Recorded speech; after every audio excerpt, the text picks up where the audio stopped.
হাইরে, ভুলে ভুলেই জীবন শেষ। গরুর শরীরে 5টি জায়গায় কৃমি থাকে।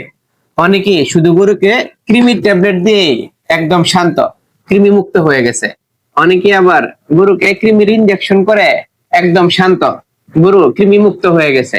না ভাইজান, গরুর শরীরে 5টি জায়গায় কৃমি থাকে। সঠিকভাবে কৃমি মুক্ত করণটা হচ্ছে না বিদায় গরুর উৎপাদন সঠিকভাবে হচ্ছে না। গরুকে খাবার দিচ্ছেন, গরুর স্বাস্থ্য হইতেছে না। গরুকে খাবার দিচ্ছেন, গরুর দুধ উৎপাদন বৃদ্ধি পাচ্ছে না।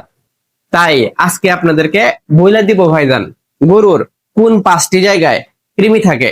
যদি এই বিষয়টা আপনারা জানা যান, তাহলে আপনারাই বুঝে যাবেন কিভাবে কৃমি মুক্তকরণ করতে হবে।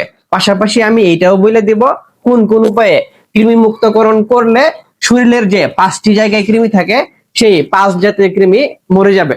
1 নম্বরে থাকে ফুসফুসের মধ্যে, দ্বিতীয়ত থাকে গরুর পেটের মধ্যে, যেটাকে পাকস্থলী বলে।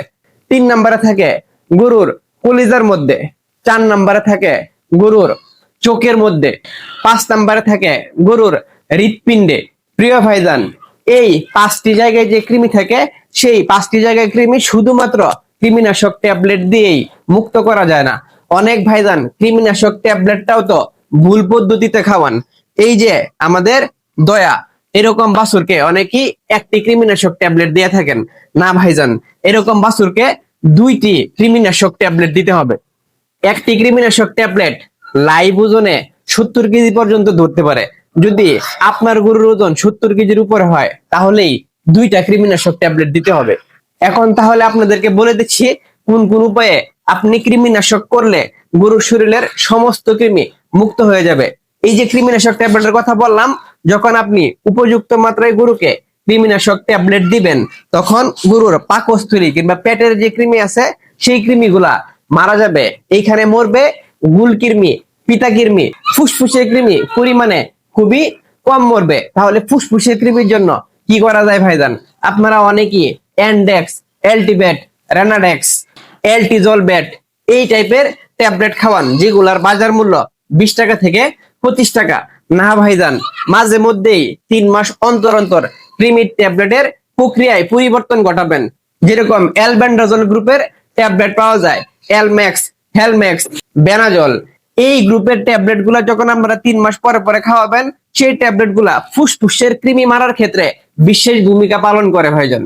তাছাড়া ফুসফুসে কৃমি বলেন, কিংবা চামড়ার কৃমি বলেন, কিংবা চোখের কৃমি বলেন, এই কৃমিগুলা মারার জন্য আইভারমেকটিন গ্রুপের ইনজেকশন যদি পুশ করেন, তাহলে এই কৃমিগুলা মারা যাবে ভাইজান। তাহলে আপনাকে কৃমিনাশক ট্যাবলেট পরিবর্তন করে খাওয়াইতে হবে, কিংবা আপনাকে আইভারমেকটিন ইনজেকশন পুশ করতে হবে।